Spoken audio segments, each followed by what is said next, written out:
today is how people in different fields are using what they know in order to make the world a better place. You would think that I, as an economist, kind of have an uphill battle in this fashion. But in reality, you think about economics as a dismal science, but that's a little bit of a misnomer. You see, the urban legend is that the term dismal science comes up in reference to Reverend Thomas Malthus, a 19th century British scholar who predicted that based on his estimations of population growth versus the growth in the rate of agriculture, we would all starve to death. So granted, that's pretty dismal, but like I said, only an urban legend. The term dismal science actually was used in reference to 19th century economist John Stuart Mill. And we got the term dismal because Mill had the nerve to suggest that the forces of supply, demand, and free markets were actually morally superior to those of slavery. If that's what we're going to consider dismal, hey, sign me up. Since then, a number of economists have really been taking what they know and actively using it to solve real-world problems. We have Esther Duflo, who founded the Poverty Action Laboratory at MIT and does research on how different aid programs to help the poor actually function and perform in terms of how efficiently they get resources to people that need them to solve problems such as poverty, malnutrition, bad health outcomes, and so on. You have 2012 Nobel Prize winner Al Roth, who, despite having done a lot of his research in operations research rather than economics, he brought those tools in to say, how can we make non-traditional markets work more efficiently? And he worked a lot with school matching programs so that students could better match with schools. He worked to match medical residents with their internships and achieve better outcomes for a lot of those students. Most importantly, he works with a kidney exchange program to match donors with kidneys when the traditional things that economists know how to use, money, are actually off the table. And he was able to increase the number of transplants, at least as of October 2012, by some 2,000 patients. So you have an economist that's actively out there directly saving lives. You have economist Richard Thaler, who's working with David Cameron and the UK government on what he calls his nudge team, or technically a behavioral insights team, to think about how we can frame choices better so that people make choices for themselves that are not only better for themselves, but better for society overall. Last but not least, we have Roland Fryer, who's put his efforts into founding an education innovation laboratory where he uses what economists know about incentives to try to figure out how to motivate students to do better in school and to achieve better learning outcomes. These are all very, very noble pursuits, and I hope to someday emulate their impact, albeit in a field with slightly less, shall I say, gravitas. So I study the music industry. Now, I would argue the music is something that is in fact very important. It's something that's all around us, whether we realize it or not. It's something that has positive externalities for society, and it's something that people haven't really figured out yet. The music industry is in flux, both from a technological perspective and from a business perspective for various reasons. So I've made it my business to teach people what economists know that could be helpful for people in the music industry, and for the purposes of today, interesting to people in general. So I've outlined a number of principles. Principle one, being a business is not a bad thing. We hear a lot in the music industry about selling out. And it's treated as almost anathema to say, well, I actually want to make money. But the very first economist, one pretty famous Adam Smith, his central idea of economics was that it's not at odds with this idea of morality. That this idea of supply and demand, of the self-interested producer making things not because he wants to directly benefit society, but because he wants to benefit himself, that actually can be very much in line with doing best for society overall. Put in other words, if you make stuff that people want to buy, they're happy to pay you for that. I think we all learned that when we saw people leaving flowers and notes and whatnot on Steve Jobs' stores. He wasn't a great philanthropist. What did he really do? He made stuff that people wanted to buy, even stuff that people complain sometimes is overpriced. So we can see that those two things don't have to go opposite of one another, that they can actually go together. And we see even in the music industry that people are, in a lot of cases, happy to pay for the product. We saw in 2007, Radiohead offered an album with a pay-what-you-want payment structure, and people actually paid for it. They didn't just say, oh, I can get this for free, I don't need to support this artist. There are other labels that are experimenting with pay-what-you-want systems, and they notice that people, by and large, are paying more than they traditionally, quote-unquote, have to.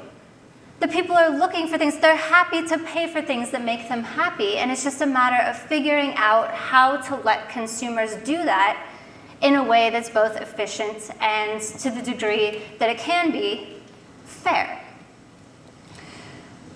We can think about even the business models in the music industry. We hear a lot about the rise of the do-it-yourself musician, of what you would consider the independent or the freelance musician. You hear about the Amanda Palmers of the world with their Kickstarter campaigns raising over $1 million to support their art. You're hearing about these people being unchained from their record labels who weren't letting them profit enough, weren't letting them spread their wings, and in a lot of cases, weren't even letting them out of their contracts so they could do things on their own. But then I think back to what I learned in my history classes, and I said, this is actually starting to sound somewhat familiar. And I looked up a book about Wolfgang Amadeus Mozart and said, well, what was going on with him? As it turns out, he moved over from working in Salzburg, came back to Vienna, was working for, I believe this is the Archbishop Corrado, and he was very unhappy. He wasn't making the amount of money that he thought he should be making. He got very upset because he had what in modern times we would consider an exclusivity clause placed on him. He was actually not allowed to go and perform for people outside, even though they were willing to pay him very well to do so. And last but not least, they wouldn't let him resign. Sound familiar? So finally, they let him resign, just as finally Roadrunner Records let Amanda Palmer out of her contract. And Mozart went off and became a freelance musician. At least that's what we would consider him as today. He wore a number of different hats. He would have to promote his own concerts, organize his own concerts, do all of these things that the do-it-yourself musicians of today actually have to do themselves and can actually learn from that business model and learn from how that worked. That we're not looking at something totally new. We're looking at something where history can guide us along that path and where we can see a little bit already from evidence about what works and what doesn't work. The next principle, believe it or not, Napster and digital downloading and all these related phenomena are really not the death of the music industry. I promise you. It may seem that way if you look at the numbers on the surface. For example, if you were to look at the sales of recorded music over time. In the US, there does seem to be an increase in sales and then a turnaround around the year 1999. Now, perhaps coincidentally, 1999 is, roughly speaking, the year that Napster was founded and started getting popular. So we see these two things happening together, and it's very easy to say, oh, well, we're seeing this decline in recorded music because of the existence of Napster. Now, these are the sorts of questions that economists are in a very good position to answer. And you've had a lot of economists looking at very detailed data to tease out this particular relationship. Some of them argue that they haven't found any relationship of the sort that we're all looking for. Some of them argue that Napster's been, and digital downloading in general, has been responsible for maybe 20% of what we see in the decline of music sales. But no economist is actually blaming this activity on all of the decline. We're saying there's something else going on there, we just haven't identified what it is.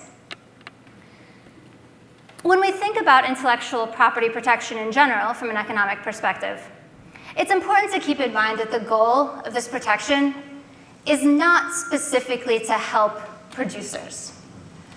Intellectual property laws, such as patents and copyrights, were actually introduced mainly because people were worried that the incentives to actually make stuff wouldn't be there unless that guarantee of a monopoly over your product was offered for a while in return.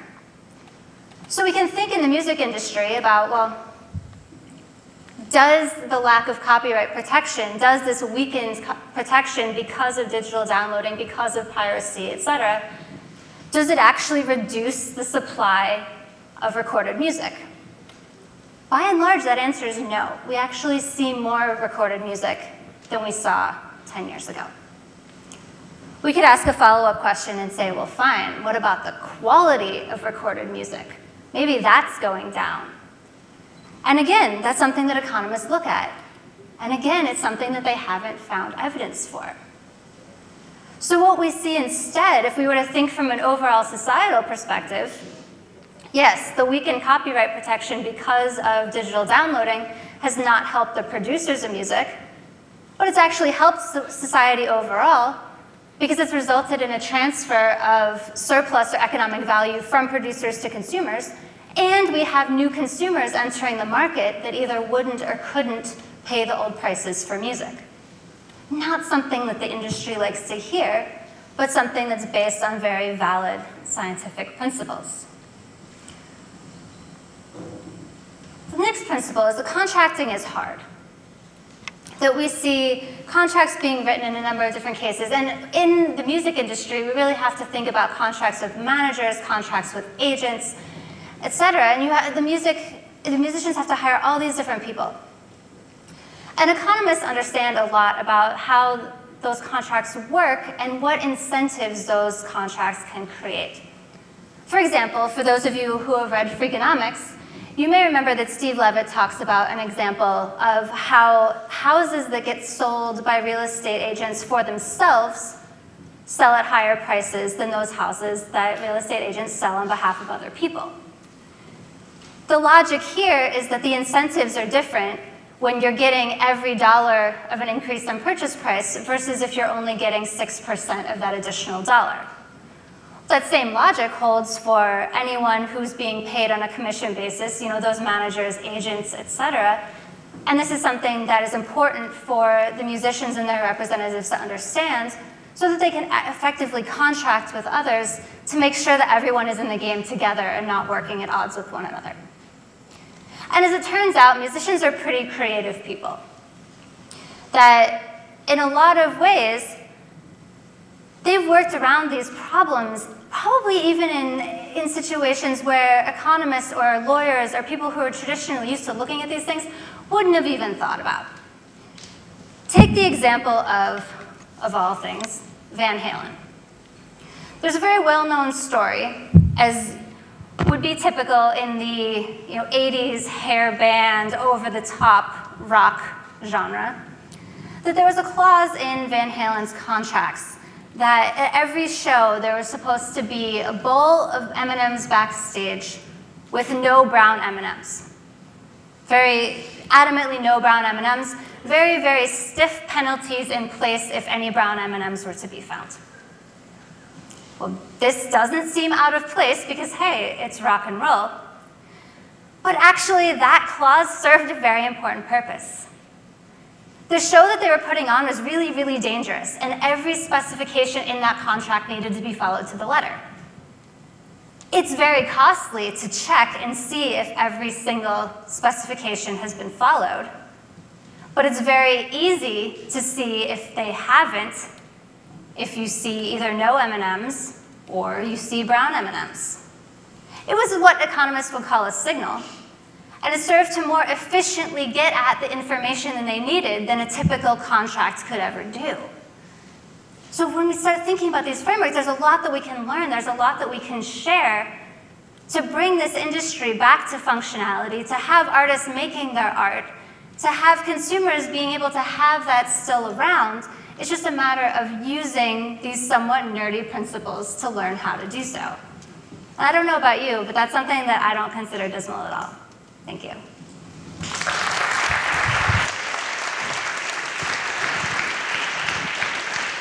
Thank you, Jodi.